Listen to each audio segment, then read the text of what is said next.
Okay, I hope you all are doing really well. So, we were doing our chapter number 6 of our class 8 history, and we were on the topic planning a new capital. Okay, so in the last video, we have just completed this topic, and now we are heading up to the planning a new capital. Okay, so the first thing here comes that Britishers were fully aware of the symbolic importance of Delhi. All right, after the revolt of 1857, many spectacular events were held there. All right. So, first things come that in the first line of this topic, it is telling that there was Delhi has a symbolic importance of Delhi, of in India. Okay, so Delhi has a very significant importance, or you can say it has a attention seeker. It was an attention seeker of all the Indians in India. So that shows that Delhi has its significance in the hearts of Indians from centuries. Okay, but what could be the reason behind this? I'll tell you later in this topic. All right, so let's begin.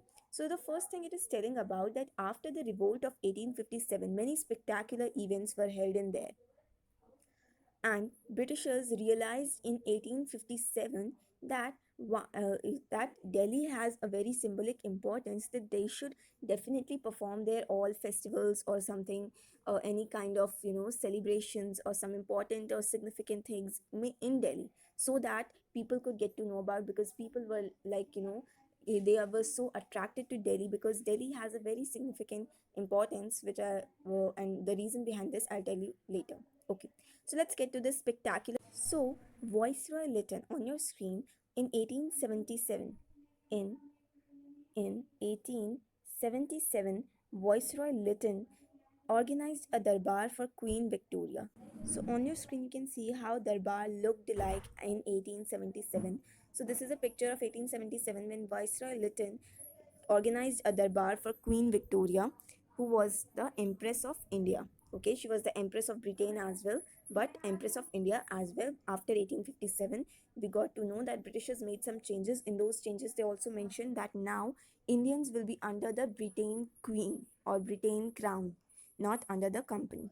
Okay, let's get to the next thing, that why Viceroy Lytton organized this darbar in Delhi. Okay, so why did he do so? He did so because he at this time India's capital was Calcutta, right?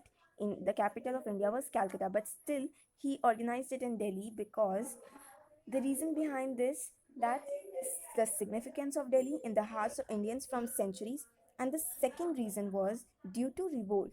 In the 1857 revolt, Britishers realized that people see Mughal emperors as leaders, so they should also as their leaders, and they are so fascinating about Mughal emperors, Mughal empire, because as we can see in 1857, the mutiny went to Bahadur Shah Zafar. Why did mutiny do so? What could be the reason behind this? The reason behind this could be because that they still think Bahadur Shah Zafar, the Mughal emperor, as their leader. They could have also went to some local Raja around Meerut somewhere, or there could be some leader around Meerut state, Meerut province. So they can also get to the Delhi. Why did they travel till Delhi? They can also get to some nearby rajas and ask them to become their leaders, right? But they did not. They went to particularly Bahadur Shah Zafar because they thought that he could be the leader. He has the leadership quality. So that is why Britishers thought that they went to Mughal emperors. And if they think Mughal emperors as their leader, so they should also follow Mughal emperors, their rules, their regulations, or their principles. If they will follow their principles, then maybe people would also take Britishers as their leaders. Okay, and also they also thought that, as we have seen in the throughout Mughal reign, if we talk about Akbar, so Akbar also made a lot of things, did a lot of things, significant, important things in Delhi and Agra, and a lot of other provinces as well. But mainly in Delhi and Agra were the two provinces for Akbar, right? Where he used to do his main central things, right? Then comes to Jahangir. Jahangir also made a lot of architectural styles in Delhi and Agra. And when it comes to Shah Jahan, we have one of the examples just in this chapter about Shahjahanabad in Delhi. So that shows that Delhi has a very significance, has a lot of significance in Mughal Empire as well, right? So that is why Britishers thought that they should also do their festive things with pomp and show. Pomp and show means show sharaba or zor shor se. So they should also do their festive things in Delhi. Okay, and one of those festive things is Darbar. Now come to the next paragraph. In 1911, when King George V was crowned in England.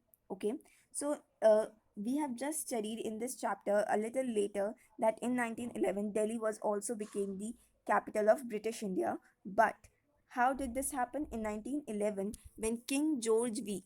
Okay, when King George V was crowned in England, another darbar held to celebrate, and then Delhi was proclaimed as the capital of India, as the capital of British India. Okay, so this is on your screen. George V is represented.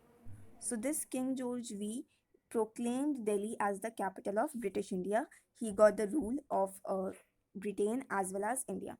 Okay. Now let's come to the next thing, that New Delhi. So basically in the left of your screen, you can see that New Delhi was also the Darbar of King George V was looked like this. Here a caption is written: the coronation Darbar of King George V, 12 December 1911. Over 1 lakh Indian princes and British officers and soldiers gathered at the Darbar. Okay, so let's get to the next thing. The last thing, that New Delhi, or the Lutyens Delhi, was a 10 square mile on a Raisina Hill. Okay, so Raisina Hill, what is it? So basically, this is the picture of Raisina Hill after the architecture of Edwin Lutyens and Herbert Baker. Okay, so basically, Edwin Lutyens and Herbert Baker were the two main architects who made New Delhi on Raisina Hill, and it was a 10 square mile area. If you ever get the opportunity, I don't know about you people, but I can, if I have went there, and I have seen that there are slopes on the roads a little. It is roads of if you ever went to Rashtrapati Bhavan, there you can see that the path just after the next to the Rashtrapati Bhavan, that path is a little bended and then a little surfaced, planed. So that shows that it was a part of Raisina Hill, right? Hills are little they have a slopes, right? So that is why that road was also having a little slope. Okay, so this was a 10 square mile area on Raisina Hill, and Raisina Hill is located in the south of current Delhi area. Okay, here you can see Edwin Lutyens and Herbert Baker. Both of these architects invented New Delhi. Okay, so this was all in your chapter. I hope you got it, and if you get any kind of doubt, any question, please mention in the comment section. I will definitely answer as soon as possible. Thank you. Have a good day.